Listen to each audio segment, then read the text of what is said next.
মক্কায় মসজিদে ক্রেন ছিঁড়ে পড়ার ঘটনায় নিহতের সংখ্যা বেড়ে ১০৭। আহত ৪০ বাংলাদেশের সবাই শঙ্কামুক্ত, নিখোঁজ নেই কেউ, জানিয়েছেন রাষ্ট্রদূত। ৪০ জন বাংলাদেশি তারা পেয়েছেন এবং তাদেরকে চিকিৎসা করে ইনিশিয়াল ফার্স্ট এইড এবং ট্রিটমেন্ট দেওয়া হয়েছে। ৪০ জনের বাইরে কাউকে সেই অবস্থা কেউ নিখোঁজ হয় নাই। দেখছিলেন প্রধান শিরোনাম। দুপুরের সময় সঙ্গে আছে আমি আসাদ আজিম এবং আমি কামরুজ্জামান মামুন। এবারে অন্যান্য শীর্ষ সংবাদ। বর্ধিত ভ্যাট প্রত্যাহারের দাবিতে রাজধানী সহ দেশের বিভিন্ন এলাকায় বেসরকারি বিশ্ববিদ্যালয়ের শিক্ষার্থীদের বিক্ষোভ, সড়ক অবরোধ। বর্তমান সরকার রাষ্ট্র পরিচালনা করে দেশ ও মানুষের কল্যাণে, গণভবনে শিশু কিশোরদের মাঝে পুরস্কার বিতরণ করে বললেন প্রধানমন্ত্রী। ঈদে বাড়তি যাত্রী চাপ সামাল দিতে প্রস্তুত রেল কর্তৃপক্ষ, বহরে যোগ হচ্ছে অতিরিক্ত ইঞ্জিন ও বগি। চট্টগ্রামে বাসের আগাম টিকিট বিক্রি নিয়ে নৈরাজ্য। দেশের চামড়াজাত পণ্যের চাহিদা মেটাতে হচ্ছে আমদানির মাধ্যমে, দক্ষ জনশক্তি ও পুঁজির সরবরাহ বাড়ানোর তাগিদ ব্যবসায়ীদের। এবং আগের ক্ষতি কাটিয়ে না উঠতেই আবারও বন্যার কবলে বগুড়ার সারিয়াকান্দি উপজেলাবাসী। নষ্ট হয়েছে প্রায় ৫,০০০ হেক্টর জমির ফসল, চরম হতাশায় কৃষক।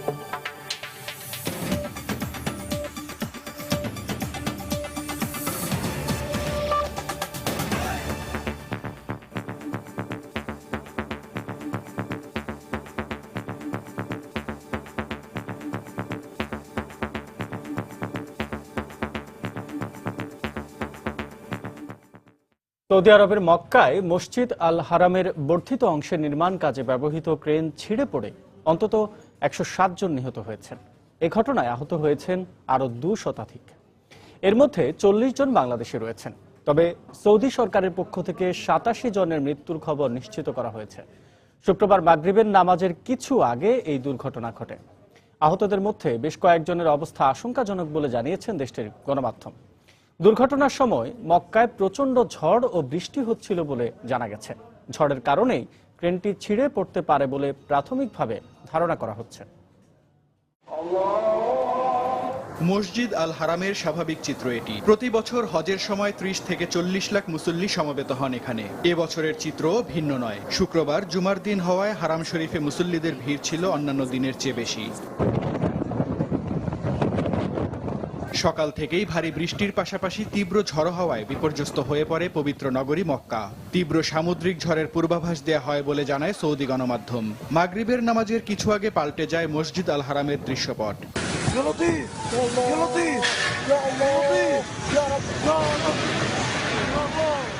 সৌদি সিভিল ডিফেন্সের বরাত দিয়ে আন্তর্জাতিক গণমাধ্যম জানায়, স্থানীয় সময় সন্ধ্যা ৭টার দিকে প্রচণ্ড ঝড়ে মসজিদের সংস্কার কাজে ব্যবহৃত একটি ক্রেন হারাম শরীফের চতুর্থ তলার একাংশের ছাদ ভেঙে মেঝেতে আছড়ে পড়ে। সামাজিক যোগাযোগ মাধ্যমে প্রকাশিত একটি ছবিতে কাবা শরীফ ঘিরে বিশ্বের বৃহত্তম মসজিদের সংস্কার কাজে ব্যবহৃত একটি ক্রেনের ওপর বজ্রপাত হতে দেখা যায়। তবে আল আরাবিয়ার এক প্রতিবেদনে বলা হয়, প্রবল ঝড়ের কারণেই উল্টে পড়ে ক্রেনটি। সাথে সাথে মাটিতে লুটিয়ে পড়েন হাজিরা। ঘটনাস্থলে মৃত্যু হয় অন্তত অর্ধশতাধিক হাজির, আহত হন আরো অনেকে। ৫:৩০ থেকে ৫:৬টার সময় তখন মাগরিবের নামাজের প্রিপারেশন সবাই নিচ্ছিল এবং তাওয়াফ নিয়ে ব্যস্ত ছিল এবং কেউ কেউ বাইরে হাঁটাহাঁটিও করছিল। ঠিক এই মুহূর্তে হঠাৎ একটা ঝড় আঘাত আনে। হঠাৎ করেই কাবা ঘরের বর্ধিত অংশের যে কাজ চলছিল সেখানে একটি ক্রেনের বাতাসে ভেঙে কিছু টুকরো কাবা ঘরের মুলতাজামের দরজায় এসে লাগে, কিছু অংশ কাবা ঘর থেকে কয়েক গজ দূরে এসে পড়ে। আমরা পূব পাশে দাঁড়িয়েছিলাম, হঠাৎ করে উত্তর পাশ থেকে একটা লোহার খন্ড কাবা শরীফে একদম হিট করছে। তখন সবাই মানে চিল্লি আল্লাহু আকবার দিয়ে মানে তাকবীর দিতেছিল। পরে যখন ওই ঝড় একটু থেমে গেল তখন আমরা ওই পশ্চিম পাশে গেলাম। ওখানে যে দেখলাম অসংখ্য লাশ, কিছু মুখ অর্ধাংশ ঢাকা, পাগুলো দেখা যাচ্ছে, ফ্লোরে রক্তের ছাপ। শুক্রবার দিন তো প্রায় বিকাল বেলা লাখের উপরে লোক ছিল বাইতুল্লাহ চতুর্দিকে, তওয়াফ করতেছিল। ঝড় যখন সরে এক সমান একটা শব্দ দিল, তখন আমরা পিছনে ব্যাক করে দেখি কি রক্তে বাইতুল্লাহ সাইড দিয়ে পুরো ফ্লোর লাল হয়ে গেছে। আমি একজনকে দেখলাম বাম হাতটা নাই, ২-৩ জনের পাও নাই, পাও পলিথিন দিয়ে আটকে আছে। বহুত লোক মারা গেছে। সেখানে উদ্ধার কাজ চালাচ্ছে সৌদি সিভিল ডিফেন্স সদস্যরা। ঘটনাস্থল পরিদর্শন করেছেন মক্কার গভর্নর ও সৌদি যুবরাজ মোহাম্মদ বিন নায়েফ। মসজিদ আল হারাম কমপ্লেক্স প্রায় 88 একর এলাকা জুড়ে অবস্থিত। গত বছর মসজিদের এলাকা সম্প্রসারণ করে 4 লাখ বর্গ কিলোমিটার করতে কাজ শুরু করে সৌদি সরকার। আগামী 22 সেপ্টেম্বর থেকে অনুষ্ঠিত হবে পবিত্র হজ। এবারের হজে বাংলাদেশ থেকে অংশ নিচ্ছে প্রায় 1 লাখ হাজি। আদনান আহমেদ, সময় সংবাদ।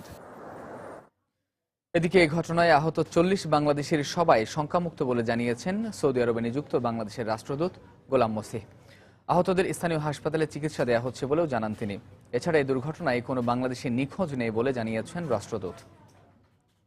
40 জন বাংলাদেশি তারা পেয়েছেন এবং তাদেরকে চিকিৎসা করে ইনিশিয়াল ফার্স্ট এইড এবং ট্রিটমেন্ট দেওয়া হয়েছে। 3 জনের অবস্থা ক্রিটিক্যাল ছিল, সেটা রাত্রে আমাদেরকে জানানো হয় যে তাদের অবস্থা এখন স্টেবল। হজ মিশনের কর্মকর্তা এবং দূতাবাসের কর্মকর্তাগণ বিভিন্ন হোটেল এবং আলাপ আলোচনার মধ্যে জানা যায় কোনো বাংলাদেশি 40 জনের বাইরে কাউকে সেই অবস্থা নিখোঁজ হয় নাই। এদিকে সৌদি আরবের মক্কায় ক্রেন দুর্ঘটনায় আহত বাংলাদেশিদের সবাই প্রাথমিক চিকিৎসা নিয়ে নিজ নিজ ক্যাম্পে ফিরে গেছেন বলে জানিয়েছেন আশকোনা হজ ক্যাম্পের পরিচালক ডক্টর আবু সালেহ মুস্তাফা কামাল। দুপুরে সাংবাদিকদের তিনি একথা জানান। যে যখন গেছে ওই দৌড়াদৌড়ির মধ্যে যেটা সংখ্যাটা ওইভাবেই যে যেভাবে পেয়েছে তাৎক্ষণিকভাবে জেনেছে সে সেইভাবেই পরিবেশন করেছে। এবং সর্বশেষ যে বিষয়টা হচ্ছে যে ওনারা এখন কেউ ওইভাবে নাই, চিকিৎসা নিয়ে যে যার মতো ফিরেছেন আর কি, এটা বলতে চাচ্ছেন। আর গুরুতর অসুস্থ কেউ নাই, আর আল্লাহর রহমতে তো নিহত কেউ হননি। 16 আগস্ট আনুষ্ঠানিক হজ যাত্রা শুরুর পর গতকাল সকাল 8টা পর্যন্ত 27 দিনে 81,000-এরও বেশি যাত্রী দেশ ছেড়েছেন। শুরুর দিকে ভিসা ও হজ ফ্লাইটের শিডিউল জটিলতা থাকলেও বর্তমানে তা কাটিয়ে উঠেছে হজ অফিস। এদিকে আশকোনায় হজ যাত্রীর সংখ্যা কমে যাওয়ায় দুর্ভোগ কমেছে হজ যাত্রীদের। দেখুন আমার তৈরি একটি প্রতিবেদন। নেই তেমন ভিড়, কমতে শুরু করেছে হজ যাত্রীর সংখ্যা।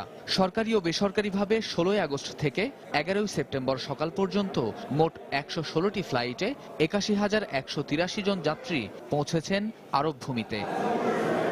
শুরুর দিকে ই ভিসা ও ফ্লাইটের শিডিউল নিয়ে দুর্ভোগ পোহাতে হলেও এই শেষের দিকে এসে বলা যায় অনেকটাই নির্বিঘ্ন হজ যাত্রা, নিশ্চিন্ত যাত্রীরা। এখানে থাকা খাওয়া কোনো অসুবিধা আমরা পাইনি। রাতবিরে খুব আমার খেদমত করেছে। ইনশাআল্লাহ কোনো সমস্যা পড়ে না, আল্লাহ দিলে ভালোই আছে। ঝামেলা ওই টিকিট হচ্ছে না ছেলেপেলেদের মাধ্যমে সবাইকে একটু চেষ্টা করলো, আমাদের ছেলেপেলেগুলো, তারপর তো হয়েছে আজকে।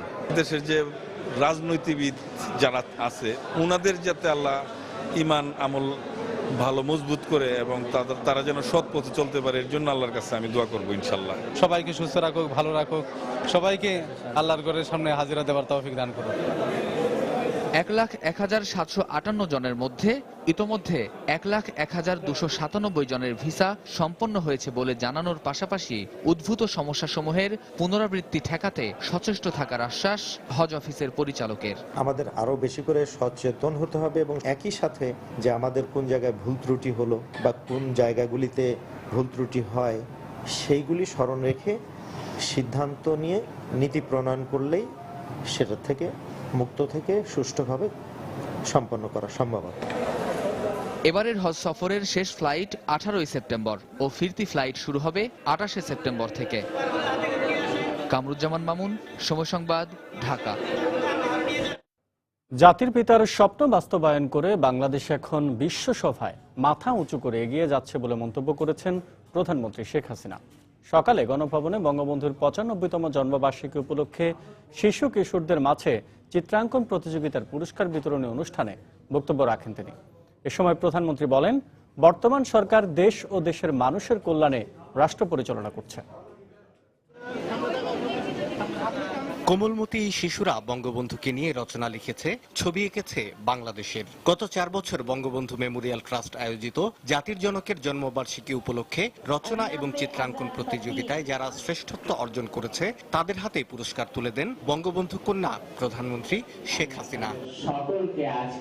গণভবনে পুরস্কার বিতরণী অনুষ্ঠানে প্রধানমন্ত্রী বলেন, আজকের শিশু কিশোরদের হাতেই আগামী দিনের বাংলাদেশের ভবিষ্যৎ, তাই শিশুদের গড়ে তুলতে হবে যোগ্য নাগরিক হিসেবে। বাংলাদেশকে আমরা এমনভাবে গড়ে তুলতে চাই যে বাংলাদেশের প্রতিটি শিশু শিক্ষায় দীক্ষায় উন্নত হবে, আধুনিক প্রযুক্তি জ্ঞান সম্পন্ন হবে। যেমন ডিজিটাল বাংলাদেশ, এখন সেটা বাস্তব। আমরা ডিজিটাল বাংলাদেশ তৈরি করেছি, কম্পিউটার শিক্ষা আজকে সার্বজনীন করে দিয়েছি।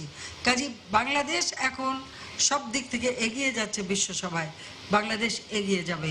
আমাদের আজকের যারা শিশু আগামী দিনে তারা যেন একটা সুন্দর উন্নত শান্তিপূর্ণ জীবন পায়, সেটাই হচ্ছে আমাদের কামনা। শেখ হাসিনা বলেন, জাতির জনকের স্মৃতি সংরক্ষণের পাশাপাশি দুস্থ মানবতার সেবায় কাজ করে যাবে বঙ্গবন্ধু মেমোরিয়াল ট্রাস্ট। ট্রাস্টের মাধ্যমে অনেক দরিদ্র ছেলে মেয়েকে আমরা লেখাপড়ার জন্য সহযোগিতা করি, বৃত্তি দেই।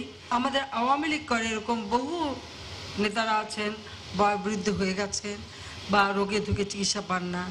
আমাদের উপর বারবার আঘাত এসেছে, যেমন 21শে আগস্ট গ্রেনেড হামলা করে আমাকে হত্যার চেষ্টা হয়েছিল।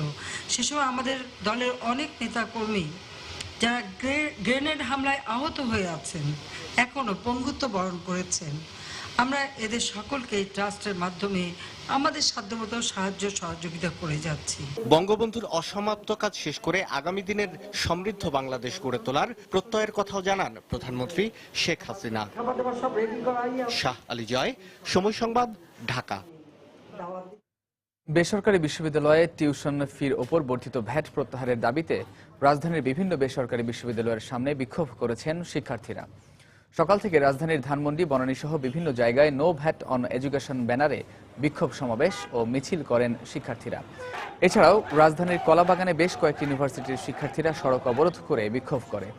এ সময় তারা ভ্যাট প্রত্যাহার না করা পর্যন্ত আন্দোলন চালিয়ে যাওয়ার ঘোষণা দেন।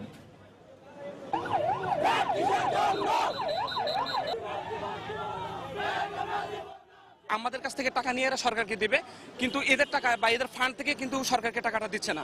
সো এটা বিজনেস, এবং এই ভ্যাটটা যদি নেয় ভার্সিটির কাছ থেকে, এটা স্টুডেন্টদের পোহাইতে হবে। আমাদের ন্যায্য দাবিকে তারা অন্য খাতে অন্যদিকে ঘুরিয়ে দেওয়ার জন্য তারা পুলিশরা এবং বিভিন্ন সংগঠন চেষ্টা করবে। কর্তৃপক্ষ তো কিছুদিন পরে আবার আমাদের টিউশন ফি বাড়ায় দিবে, তো এই জন্য আমাদের এটা চলতেই থাকবে যতদিন না পর্যন্ত ভ্যাট তুলে নেওয়া হবে। মুসলিমেও ধরেন 5000 ছাত্রের মধ্যে হয়তো 50 জন দেখছেন রাস্তায় নেমেছে।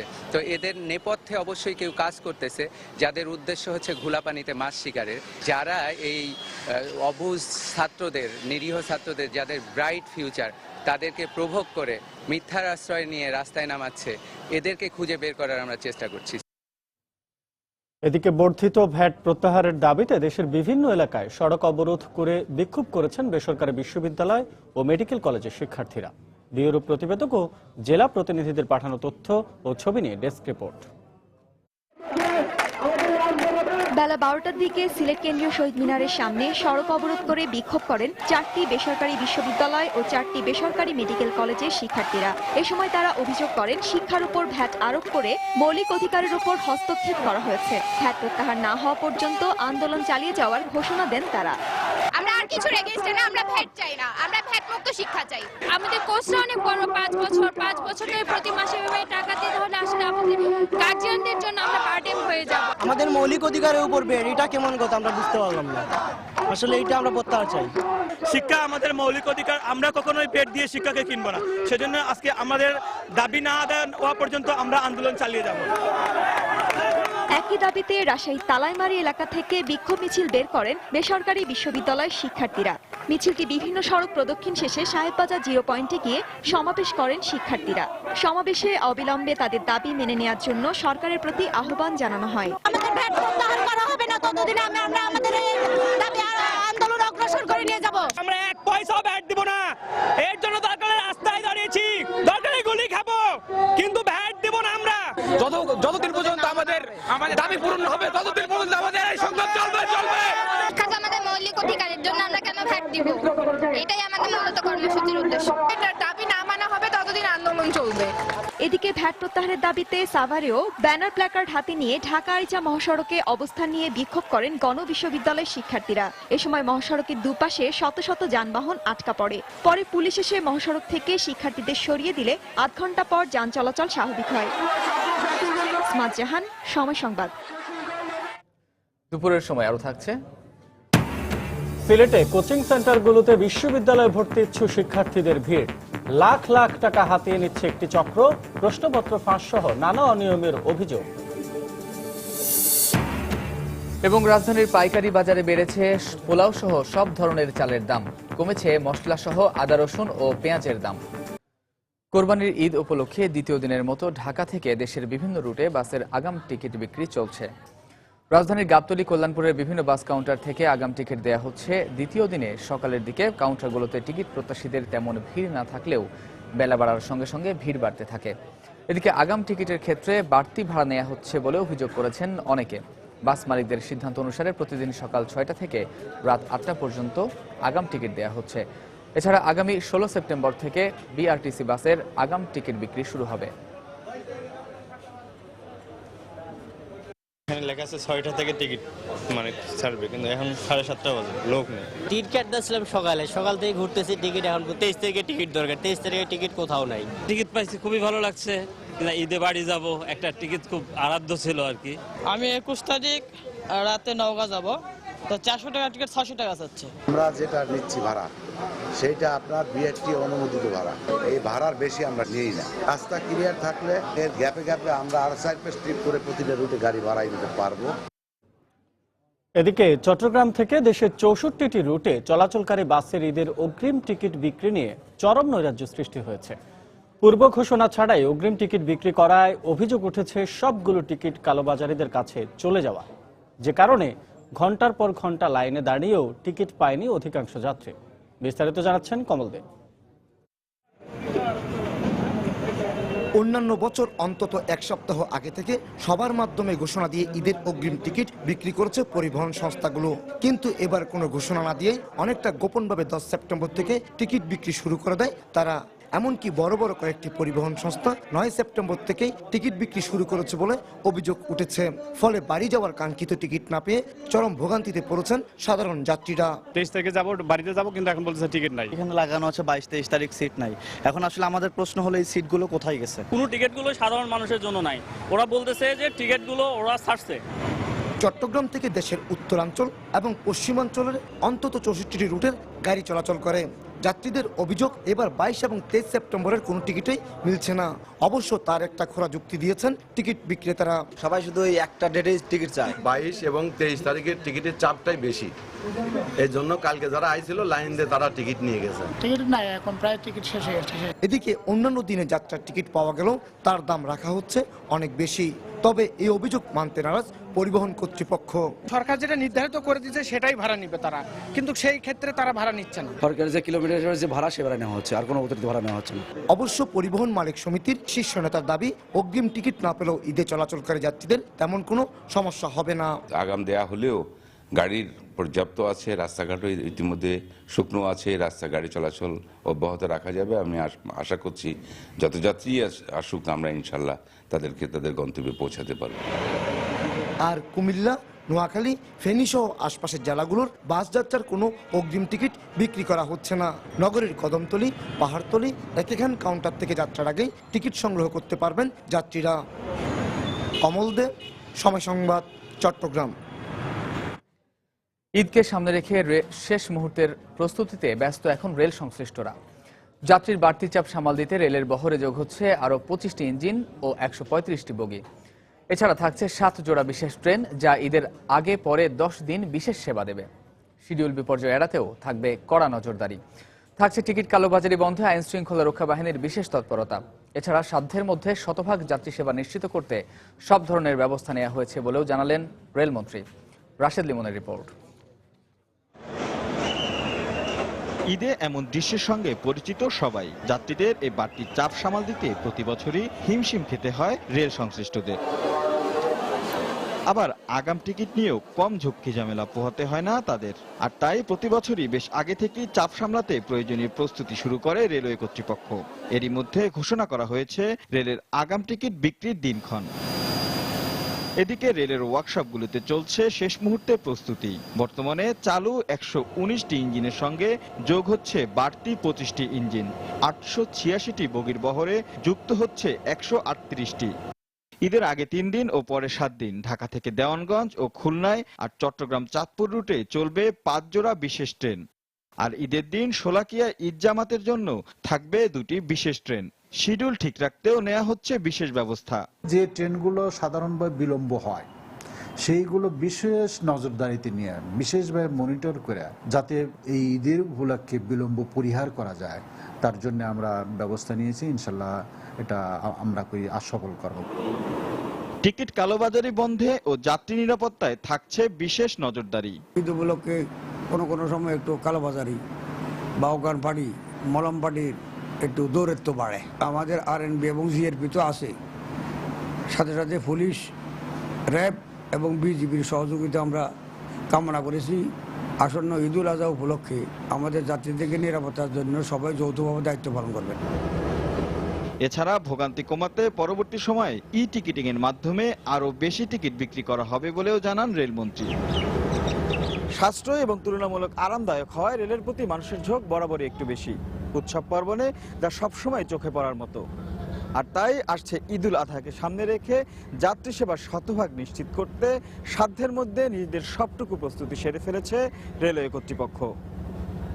রাশেদ লিমন, সময় সংবাদ, ঢাকা। কোরবানি ঈদের সময় যানজট মুক্ত রাখতে ঈদের আগে 3 দিন এবং পরের 3 দিন মহাসড়কে পণ্যবাহী ভারী যানবাহন চলাচল বন্ধ থাকবে বলে জানিয়েছেন সড়ক পরিবহন ও সেতুমন্ত্রী ওবায়দুল কাদের। সকালে ঢাকা চট্টগ্রাম মহাসড়কের কুমিল্লার দাউদকান্দির শহীদনগর ও জিংলাতলী সেতু দুটির উদ্বোধন করে সাংবাদিকদের একথা বলেন তিনি। এ সময় মন্ত্রী বলেন, ঈদের সময়ও ফিটনেসবিহীন যানবাহন বন্ধে পুলিশের অভিযান চলবে। জরুরি ঔষধ এবং প্যারিশেবল গুডস, পচনশীল যে দ্রব্যগুলো আছে এবং গার্মেন্টস, এগুলো আওতামুক্ত থাকবে। এছাড়া বাকি ভারী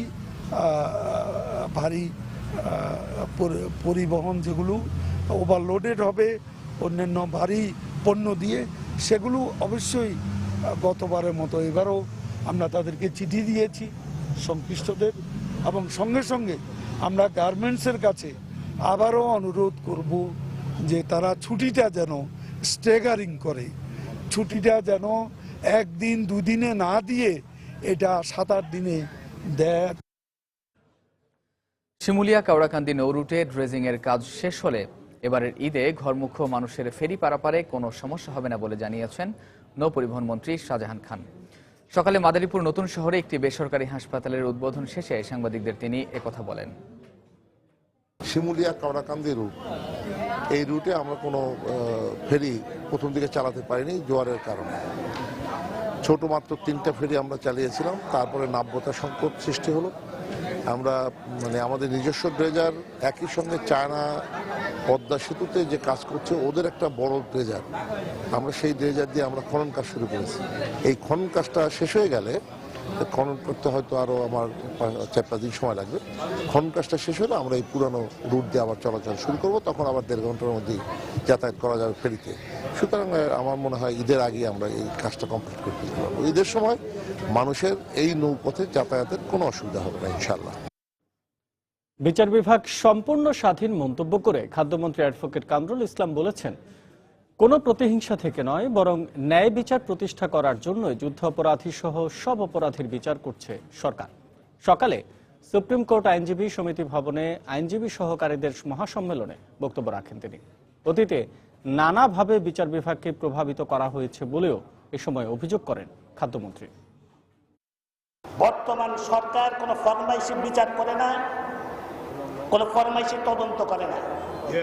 বর্তমান সরকার বিচার না করার সংস্কৃতি থেকে বেরিয়ে আসার জন্য, ন্যায় বিচার প্রতিষ্ঠা করার জন্য, প্রতিহিংসা নয় সুবিচার নিশ্চিত করার জন্য সবগুলো বিচার করছে। ৭১-এর ঘাতকদের বিচার বলেন, বঙ্গবন্ধু হত্যার বিচার করেছে, 10টা অস্ত্রের বিচার হয়েছে, 21শে আগস্ট ট্রেনের হত্যার বিচার হয়েছে, সবগুলো বিচার আমরা করছি। অতীতে ফরমাইশি বিচার হয়েছে, বিচার বিভাগকে প্রভাবিত করার জন্য বহু রকম চেষ্টা হয়েছে। আমরা বিচার বিভাগকে, শেখ হাসিনার সরকার বিচার বিভাগকে কোনোভাবেই প্রভাবিত করে না। বিচার বিভাগ সম্পূর্ণ স্বাধীন। আইন অঙ্গনকে আমরা দুর্নীতিমুক্ত রাখতে চাই। সবাই মিলে যদি আমরা কাজ করি, আইন অঙ্গন সত্যিকার অর্থেই দুর্নীতিমুক্ত হবে এবং সত্যিকার অর্থেই বিচার প্রার্থীরা অতি সহজে ন্যায় বিচার পাবে। আওয়ামী লীগ সরকারকে ছাত্র শিক্ষক বৈরী সরকার হিসেবে অভিহিত করেছেন বিএনপির স্থায়ী কমিটির সদস্য মাহবুবুর রহমান। সকালে জাতীয় প্রেস ক্লাবে এক গোলটেবিল বৈঠকে তিনি এ মন্তব্য করেন। এ সময় স্বতন্ত্র পে স্কেলের দাবিতে আন্দোলনরত শিক্ষকদের নিয়ে অবমাননাকর বক্তব্যের সমালোচনাও করেন তিনি। শিক্ষাকে আমরা পণ্যে ব্যবহার করছি, পণ্যকে রূপান্তরিত করছি এবং ছাত্রদের উপরে ভেট বসিয়ে দিয়েছি। একটা মুক্ত শিক্ষা আমি মনে করি একটা বিরাট অন্তরায়। এই সরকার ছাত্র বৈরী, শিক্ষা বৈরী। পে স্কেল নিয়ে যে ব্যাপারটা হচ্ছে, তাদেরকে সাংঘাতিকভাবে অবমূল্যায়ন করা হচ্ছে, ইভেন ইউনিভার্সিটি টিচারদের গালাগালি করা হচ্ছে। শিক্ষার অমর্যাদা, শিক্ষকদের অমর্যাদা, ছাত্রদের অমর্যাদা আমাদের একটা কঠিন সংকটে ফেলে দেবে আমি মনে করি। সামাজিক মর্যাদা, তাদের প্রটোকল মর্যাদা, তাদের বেতনের মর্যাদা, সব জায়গা থেকে তাদেরকে একটা অপমানজনক জায়গায় রেখে দেওয়া, এটার আমি মনে করি একটা বিষ প্রতিক্রিয়া হতে বাধ্য।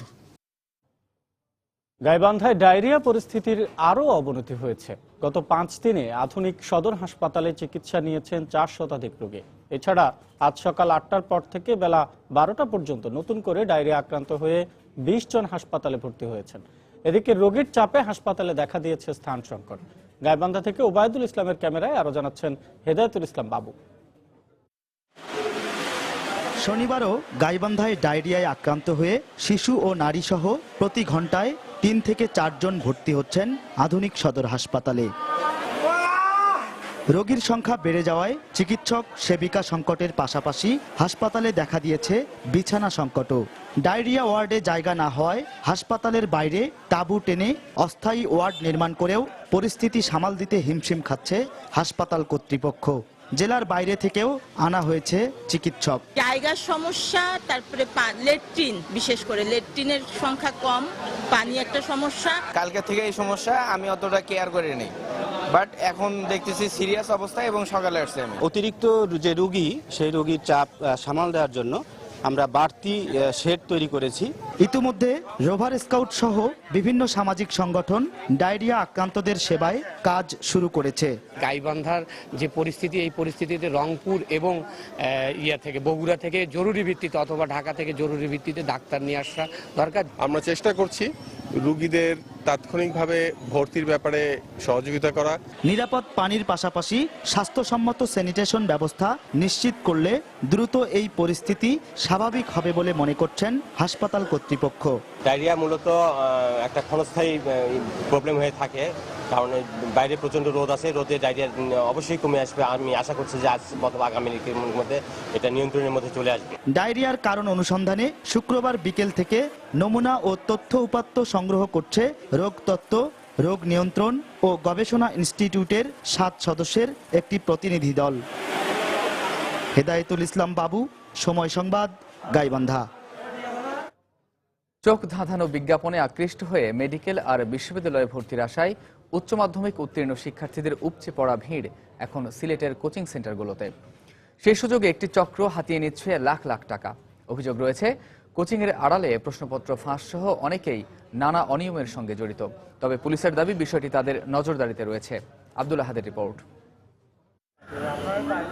নগরীর চৌহাট্টায় ইউসিসি কোচিং সেন্টারের সামনে টানানো চোখ ধাঁধানো সাইনবোর্ড। লেখা রয়েছে, এখানে কোচিং করার পর গত বছর ঢাকা বিশ্ববিদ্যালয় সহ নামকরা বিশ্ববিদ্যালয়গুলোতে ভর্তিতে কেউ হয়েছে প্রথম, আবার কেউ দ্বিতীয় বা তৃতীয়। এতে আকৃষ্ট হয়ে শিক্ষার্থীরা দলে দলে আসছে কোচিং সেন্টারে। সেই সুযোগে মালিকরা তাদের কাছ থেকে আদায় করছে গলা কাটা ফি। কারো কাছ থেকে 15,000, আবার কাউকে ছাড় দিয়ে নেওয়া হচ্ছে 10,000 টাকা। এতে ক্ষোভের শেষ নেই শিক্ষার্থীদের। তারপরও ফি জমা দিয়ে ভর্তি হচ্ছে তারা। 1 মাস ক্লাস যদি হয় আমাদের 10,000 টাকা। কোচিং ফিটা কমানো হইতো তাইলে আমার জন্য প্রায় কষ্টকর হইতো না। যাদের আর্থিকভাবে সচ্ছল তাদের পক্ষে সম্ভব, কিন্তু আমাদের পক্ষে অনেক কষ্ট করে ভর্তি হয়েছে। অনেকেই ভালো রেজাল্ট করেছে, তারপরে তারা ফির জন্য কোচিং এ ভর্তি হয়নি। আর কোচিং বাণিজ্যের সংবাদ সংগ্রহ করতে গিয়ে ইউসিসির পরিচালকের রোশানলে পড়েন সময় টিভির সংবাদকর্মীরা। আপনি কিতা পারমিশন দিতে বলতে, আপনি একটা প্রতিষ্ঠানের ছবি তুলে নিলে আপনার কাছ থেকে জিনিসটা জানিয়ে নিবেন না, জিনিসটা কিতা আমরা কি করাই। তবে পাশের রেটিনা কোচিং সেন্টারের পরিচালক জানান, সবকিছুর দাম বেড়ে যাওয়ায় বেড়েছে ফিও। বাসা ভাড়া বা টিচিং ফি সবকিছু কিন্তু এখন অনেক বেড়ে গেছে। পাশাপাশি আমরা যে ফ্যাসিলিটি প্রোভাইড করি, যে এসি ক্লাসরুম থাকবে, ভালো ভালো টিচার আসবেন, এক্সেসের কিছু খরচ আছে, যেমন কোশ্চেন তৈরি করা, পরীক্ষা নেওয়া, তারপর সেগুলো অ্যানালিসিস করা, মানে এগুলোর জন্য অবশ্যই আমাদের খরচ হয়। তবে শিক্ষাবিদদের অভিমত, বেসিক ভালো না হলে কোচিং করেও কেউ ভর্তি পরীক্ষায় ভালো করতে পারবে না। বেসিক যার ভালো না থাকে সে তো প্র্যাকটিস করতে সে ওইভাবে ইমপ্রুভ করতেও পারবে না। তো আমার মনে হয় এই ধরনের যারা বাণিজ্যিক দৃষ্টিতে ভাবে যারা এটা করে এই ধরনের না হয় বাঞ্ছনীয়। এদিকে পুলিশ বলছে কোচিং এর আড়ালে কোথাও যাতে অবৈধ কার্যক্রম না হয় সেজন্য মনিটরিং করা হচ্ছে। এই বিষয়ে যদি কোনো অপরাধ কর্মকাণ্ড বা কোনো ধরনের কোনো ফিসি কোনো কিছু ঘটে তো আমরা অভিযোগ পাওয়া মাত্র এটা আমরা আমলে নেওয়ার জন্য তৎপর আছি। অর্থনৈতিকভাবে কিছুটা সচ্ছল এলাকা হওয়ায় সিলেটের অলিতে গলিতে ব্যাঙের ছাতার মতো গড়ে উঠছে কোচিং সেন্টার। শিক্ষার্থীদের প্রতারণা থেকে রক্ষা করতে এগুলো বন্ধে দ্রুত সরকারি হস্তক্ষেপ চান শিক্ষাবিদরা। আব্দুল আহাদ, সময় সংবাদ, সিলেট। গত জুনে বগুড়ার সারিয়াকান্দিতে যমুনা নদীর বাঁধ ভেঙে বিস্তীর্ণ এলাকার প্রায় 5,000 হেক্টর জমির ধান, পাট, ডাল সহ অন্যান্য সবজির আবাদ নষ্ট হয়ে যায়। পরিস্থিতির কিছুটা উন্নতি হলে সেই ক্ষতি কাটিয়ে নিতে আবার বিভিন্ন শস্য চাষাবাদ শুরু করেন কৃষকরা। কিন্তু দ্বিতীয় দফা বন্যায় আবারও ক্ষতিগ্রস্ত হয় আবাদ। একের পর এক এমন ক্ষতিতে চরম হতাশা আর দুশ্চিন্তায় দিন কাটাচ্ছেন কৃষকরা। কৃষি বিভাগ বলছে ঊর্ধ্বতন কর্তৃপক্ষের কাছে অনুদানের আবেদন জানানো হয়েছে। মাজিদুর রহমানের তথ্য এবং রবিউল ইসলাম রবির ছবি নিয়ে ডেস্ক রিপোর্ট। উজান থেকে নেমে আসা ঢলে ফসলি জমি তলিয়ে যাওয়ায় চলতি বছর দ্বিতীয়বারের মতো উঠতি ফসল ঘরে তুলতে পারেনি সারিয়াকান্দি ও ধুনট উপজেলার কৃষকেরা। পানির নিচে এখন এই অঞ্চলের বিস্তীর্ণ এলাকার আমন আউশ ধান, পাট আর গ্রীষ্মকালীন সবজি। একের পর এক ক্ষতিতে চরম দুশ্চিন্তায় পড়েছেন এই অঞ্চলের কৃষকেরা। কিছুদিন আগে আমাকে বর্ষা হয় ক্ষতি হয়ে গেল, তার বাদে আপনার মনে করেন যে আবার বর্ষা হয় আবার ক্ষতি হয়ে গেল, তা আমরা তো কোনো দিশা পাচ্ছি না। বান এসে বারবার এভাবে 2-3 বার করে বান আসে এটি। হ্যাঁ, শাক সবজি পাট মেলা কিছু ক্ষতি হয়ে গেছে। 2বার নষ্ট হয়ে গেল আমার ফসল। এই যে ও ফসল গেল, এই ফসলও গেলাম, ছিটাও গেল। আমার সমস্ত ধ্বংস হয়ে গেছে, আর সমস্ত এই সামনে করে খাওয়ার মতো আমার কোনো আর পথ নেই। শুধু জমির ফসলই নয়, চাষ করতে নগদ টাকায় সার বীজ কিনতে গিয়ে এখন প্রায় নিঃস্ব হয়ে পড়েছেন ক্ষতিগ্রস্ত কৃষকেরা। এই অবস্থায় তারা চান সরকারের সহযোগিতা। টাকা পয়সা সবকিছু বিনাশ হয়ে গেছে, এখন পরবর্তী ফসল করা হবে তার কোনো পথ নেই। এখন যদি সরকারে যদি কিছু অনুদান দেয় তাহলে আমাদের আবার চুজ করতে পারবো। অনেক টাকা পয়সা ইনভেস্ট করছি, টাকা ইনভেস্ট করার আমাদের এখন চালানোর প্রতি শেষ। এখন আমাদের সরকারের কাছে কিছু আমাদের আকুল আবেদন, তিনি যেন আমাদের সাহায্য করে। কৃষি বিভাগ বলছে এই অঞ্চলের কৃষকদের ক্ষতি পুষিয়ে নিতে সরকারি অনুদানের আবেদন জানানো হয়েছে। আমাদের বগুড়া জেলার পক্ষ থেকে আমরা সরকারের কাছে একটি প্রস্তাবনা পাঠিয়েছি, যেখানে সরিষা, গম, ভুট্টা, বোরো এই জাতীয় ফসলের জন্য কৃষকদের কিছু সহায়তা করা যায়। এবছর দুবার বন্যার পানিতে সারিয়াকান্দি ও ধুনটে তলিয়ে গেছে 14,793 হেক্টর জমির ফসল, টাকার অঙ্কে যা প্রায় 90 কোটি। আর বন্যায় ক্ষতিগ্রস্ত কৃষক পরিবারের সংখ্যা 73,406 জন। সময় সংবাদ, বগুড়া। চামড়া রফতানি করলেও দেশের অভ্যন্তরীণ চামড়াজাত পণ্যের চাহিদা মেটাতে হচ্ছে আমদানির মাধ্যমে। ব্যবসায়ীরা বলছেন, দক্ষ জনশক্তি, উন্নত প্রযুক্তি আর পুঁজির অভাবে গড়ে উঠছে না আন্তর্জাতিক মানের চামড়াজাত পণ্যের প্রতিষ্ঠান। আর চামড়াজাত পণ্য উৎপাদকদের সংগঠন বলছে, বিভিন্ন সুযোগ সুবিধা দিয়ে পোশাক শিল্পের মতো ব্র্যান্ড তৈরি করতে পারলে রপ্তানি বাড়ার পাশাপাশি আমদানি নির্ভরতা কমবে। সানবির রূপলের রিপোর্ট। সারা বিশ্বের 230 বিলিয়ন মার্কিন ডলারের চামড়া ও চামড়াজাত পণ্যের বাজারে বাংলাদেশের অংশগ্রহণ 1%-ও কম। গত অর্থবছরে চামড়াজাত পণ্যের রপ্তানি 24 কোটি 91 লাখ ডলার, যা আগের বছরের চেয়ে 9 লাখ ডলার বেশি। রপ্তানি বাণিজ্যের এই যখন অবস্থা, তখন দৃষ্টি দেয়া যাক অভ্যন্তরীণ বাজারে। চামড়া প্রক্রিয়াজাতকরণ সংগঠনের হিসেবে দেশে অভ্যন্তরীণ চামড়ার বাজার অন্তত 7,000 কোটি টাকার। বর্তমানে চাহিদার 60% উৎপাদন হয় নিজস্ব কারখানায়। এর মধ্যে বাটা 22%, অ্যাপেক্স 8% এবং বাকিটা উৎপাদন করে স্থানীয়ভাবে গড়ে ওঠা কারখানাগুলো। চাহিদার 40% চীন, থাইল্যান্ড সহ বিভিন্ন দেশ থেকে আমদানি নির্ভর। নিজেদের কাঁচামালেও সম্ভাবনা থাকা সত্ত্বেও এই বড় অঙ্কের আমদানি নির্ভরতার কারণ কি? স্থানীয় উৎপাদকরা বলছেন, দক্ষ কর্মী, ব্যাংকগুলোর উদাসীনতা এবং প্রযুক্তির অভাবে আন্তর্জাতিক মানের ব্র্যান্ড হয়ে উঠতে পারেনি চামড়াজাত পণ্য। টেকনোলজি আসলে অ্যাভেলেবেল না। ফুটওয়্যার বা স্বয়ংসম্পূর্ণ বেল্টের ফ্যাক্টরি খুব কম আছে আমাদের দেশে। আমরা এক ধরনের কাস্টমারকেই ফিট করতে পারতেছি। আমরা এর বাইরে যে ডিফারেন্ট কিছু করে আরো কয়েকটা কাস্টমার নিব সেরকম ক্যাপাসিটি আমাদের এই মুহূর্তে নাই। তবে জুতা, বেল্ট, মানিব্যাগ সহ নিত্য ব্যবহার্য বিভিন্ন পণ্যে গুণগত মানের কারণে ক্রেতাদের অগ্রাধিকার দেশি পণ্য। বিদেশি মালগুলো বেশিরভাগ বিক্রি হয় একটু দেখতে সুন্দর, ফিনিশিং সুন্দর। বিদেশেরটা ফিনিশিং ভালো হলো, আমাদের দেশেরটা কম হলো, ওইটা থেকে আমাদের দেশেরটাই ভালো। ফিনিশিংটা যদি আমরা ওইরকম দিতে যাই তাহলে কষ্ট বেশি পড়ে যায়, সেই ক্ষেত্রে আবার ওই ইনপুটের তো রেট বেশি পড়ে। লেদার গুডস অ্যাসোসিয়েশন বলছে পোশাক শিল্পের মতো বিভিন্ন সুযোগ সুবিধা দিলে চামড়াজাত পণ্যের আমদানি নির্ভরতা কমিয়ে আন্তর্জাতিক মানের পণ্য উৎপাদন সম্ভব। Central bank they should decide যারা ইম্পোর্ট সাবস্টিটিউট করবে তাদেরকে সহজ শর্তে লোন দেওয়া উচিত। এছাড়া বিদেশি চামড়াজাত পণ্যের উপর আমদানি শুল্ক বাড়ালে স্থানীয় উৎপাদনকারীরা আরও উৎসাহিত হবে বলে মত দেশি প্রতিষ্ঠানগুলোর। সানবীর রূপল, সময় সংবাদ, ঢাকা। রাজধানীর পাইকারি বাজারে সব ধরনের চালের দাম বেড়েছে কেজিতে 1 টাকা পর্যন্ত। সামনে কোরবানির ঈদ থাকায় বেড়েছে পোলাও চালের দামও। তবে মশলার বাজার কিছুটা সহনীয় হতে শুরু করেছে, নামতে শুরু করেছে আদা রসুনের দামও। পাশাপাশি ঝাঁঝ কমতে শুরু করেছে পেঁয়াজেরও। সাজিদ রাজুর রিপোর্ট। বস্তার উপর বস্তায় সাজানো চাল, রাজধানীর মোহাম্মদপুর পাইকারি বাজারের চিত্র এটি। নেই সরবরাহ ঘাটতি, নেই অন্য কোনো সমস্যাও। তবুও প্রায় প্রত্যেক রকমের চালের দাম বেড়েছে কেজিতে 50 পয়সা থেকে 1 টাকা পর্যন্ত। আর কোরবানির সামনে তাই বেড়েছে পোলাও চালের দাম। ব্যবসায়ীরা বলছেন আড়তদারদের বেঁধে দেয়া দামেই বিক্রি করছেন তারা। মোকামের মাহাজনরার দাম 50 পয়সা বাড়াইছে। 15 আগস্টের আগেদের রশি সাহেবের চাউলের রেট ছিল 1825 টাকা। কুষ্টিয়ার দাম ইদানিং করছে 1850 টাকা। সরবরাহে এই ধরনের কোনো ঘাটতি নেই পাওয়া যায়, বরঞ্চ বাজারে আপনার সাপ্লাই আছে প্রচুর। আমরা যাদের থেকে পারচেস করতেছি এদের মূলত ভাষ্য হলো যে ধানের দাম বেড়ে গেছে, সেই কারণে চালের দাম বেশি আসতেছে। পোলাও চালের দাম আপনার গত সপ্তাহের তুলনায় এই সপ্তাহে এসে আপনার কেজি প্রতি আপনার 4 থেকে 5 টাকা বাড়ছে। কয়েক মাস ধরে চড়ে থাকা মশলার বাজার নামতে শুরু করেছে। জিরা, কাঠবাদামের মতো দু একটি ছাড়া বেশিরভাগ মশলার দামই কমেছে। সরবরাহ পর্যাপ্ত আছে জানিয়ে ব্যবসায়ীরা বলছেন সামনে দাম বাড়ার আর কোনো আশঙ্কা নেই। একমাত্র ধরেন আপনার ওই যে কাঠবাদাম আর ওই জিরা, এই দুই আইটেমে একটু তাছাড়া অন্যান্য আইটেমগুলো অনেক কমছে। কেজিতে ধরেন 50-60 টাকা, কোনটা 100 টাকা, 150 টাকা কমছে। একটু বাড়তি ভাব আছে, কিন্তু তেমন কিছু না, সামান্য একটু। সামনে কোরবানির বাজার তো।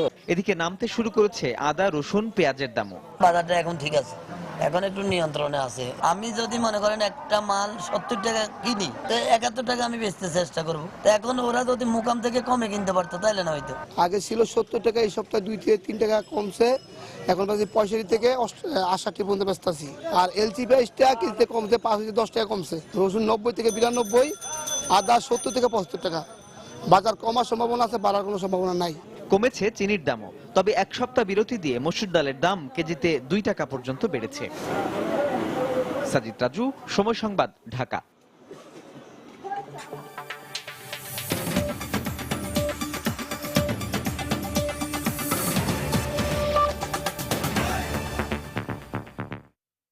হাঙ্গেরিতে আর কোনো অবৈধ অভিবাসী প্রবেশ করলেই তাদের গ্রেফতার করা হবে বলে হুঁশিয়ারি করেছেন দেশটির প্রধানমন্ত্রী ভিক্টর অরবান।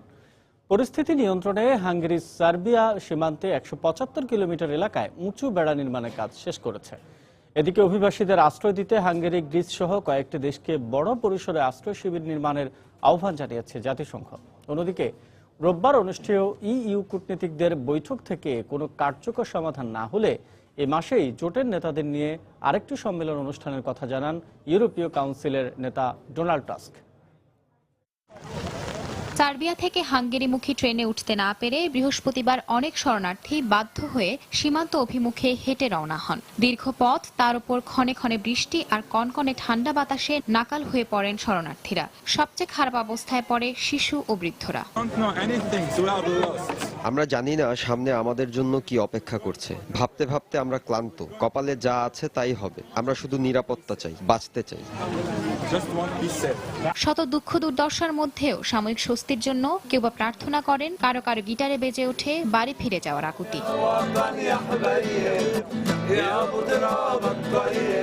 এ অবস্থায় ইউরোপের বেশিরভাগ দেশ অভিবাসীদের সাহায্যে এগিয়ে এলেও বেঁকে বসেছে হাঙ্গেরি সহ 4 দেশ। বিশেষত সীমান্ত এলাকায় কোনো অবৈধ অভিবাসী প্রবেশ করলে তাদের অভিবাসী বিরোধী আইনের আওতায় সামনের সপ্তাহ থেকে গ্রেফতারের হুমকি দেয় দেশটির প্রধানমন্ত্রী ভিক্টর অরবান। ইতোমধ্যে সার্বিয়া সীমান্ত ঘেঁষা 175 কিলোমিটার এলাকায় 3.5 মিটার উঁচু বেড়া নির্মাণ করেছে দেশটির কর্তৃপক্ষ। অভিবাসীদের ঠেকাতে কড়া অবস্থানের পাশাপাশি রোৎস্কে শহরের একটি আশ্রয় কেন্দ্রে অভিবাসীদের সঙ্গে অমানবিক আচরণ করায় হাঙ্গেরি কর্তৃপক্ষের বিরুদ্ধে বিশ্বব্যাপী সমালোচনার ঝড় উঠেছে। সম্প্রতি অস্ট্রিয়ার এক স্বেচ্ছাসেবক এ সংক্রান্ত একটি ভিডিও ইউটিউবে আপলোড করলে তা বিদ্যুৎ গতিতে ছড়িয়ে পড়ে। অভিবাসীদের সাহায্যে কি ধরনের সেবা বা ত্রাণ প্রয়োজন হাঙ্গেরি কর্তৃপক্ষ তা স্পষ্ট করে বলতে পারছে না। তাদের পর্যাপ্ত চিকিৎসক নেই, দোভাষী নেই, সুষ্ঠু ব্যবস্থাপনার মতো কেউ নেই। এজন্য তারা বাইরে থেকেও সাহায্য চাইছে না। হাঙ্গেরির এমন আচরণে অতিষ্ঠ অভিবাসীরা মানবিক সহায়তার আশায় ছুটছে অস্ট্রিয়ার নিকোলড্রফ শহরে। সেখান থেকে তারা উঠে পড়ছে ভিয়েনা, ওয়েলস বা গ্রাসমুখী বাসে। একসঙ্গে এত মানুষ ভিড় করলেও কর্তৃপক্ষের সুষ্ঠু ব্যবস্থাপনার কারণে অভিবাসীদের তেমন ধকল পোহাতে হয়নি। সঞ্জনা চৌধুরী, সময় সংবাদ।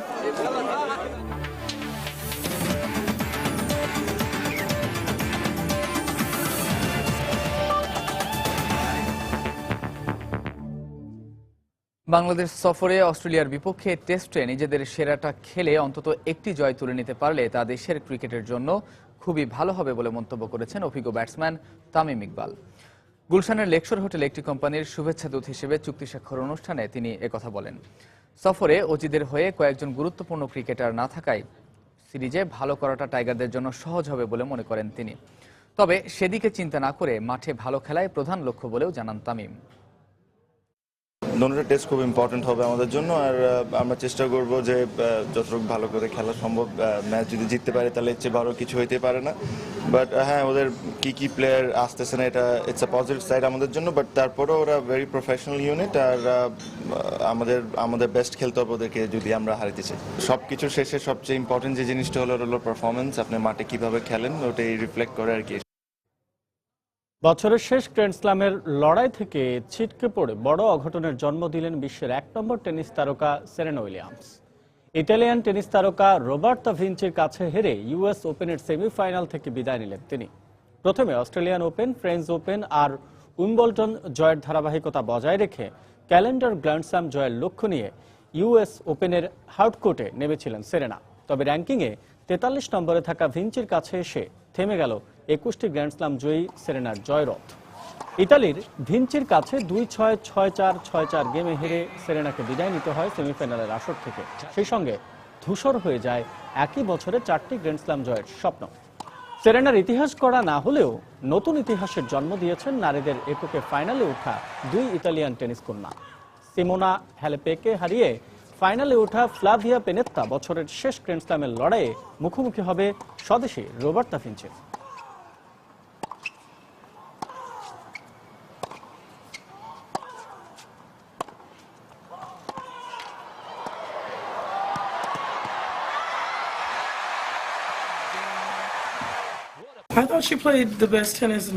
ভিঞ্চি তার ক্যারিয়ারের সেরাটা দিয়ে খেলে আমাকে হারিয়েছে। এই হারাটা আমার কাছে বেশ হতাশার, কারণ এই আসরে শিরোপা জিততে পারলে এবছর আমার 4টি গ্র্যান্ড স্ল্যাম জেতা হতো। তারপরও আমি এই বিষয়টি ইতিবাচক ভাবেই দেখছি।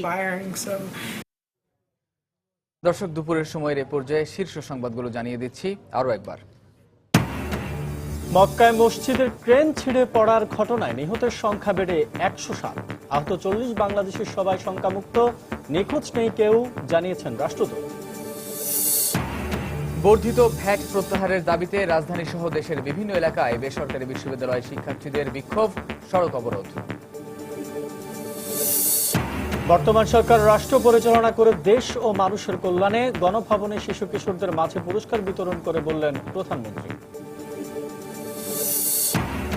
ঈদে বাড়তি যাত্রী চাপ সামাল দিতে প্রস্তুত রেল কর্তৃপক্ষ। বহরে যোগ হচ্ছে অতিরিক্ত ইঞ্জিন ও বগি। চট্টগ্রামে বাসের আগাম টিকিট বিক্রি নিয়ে নৈরাজ্য। এবং দেশে চামড়াজাত পণ্যের চাহিদা মেটাতে হচ্ছে আমদানির মাধ্যমে দক্ষ জনশক্তি ও পুঁজি সরবরাহ বাড়ানোর তাগিদ ব্যবসায়ীদের। এই ছিল দুপুরের সময়। যে কোনো খবর পেতে ভিজিট করুন সময় নিউজ.tv। সঙ্গে থাকুন সময়ে।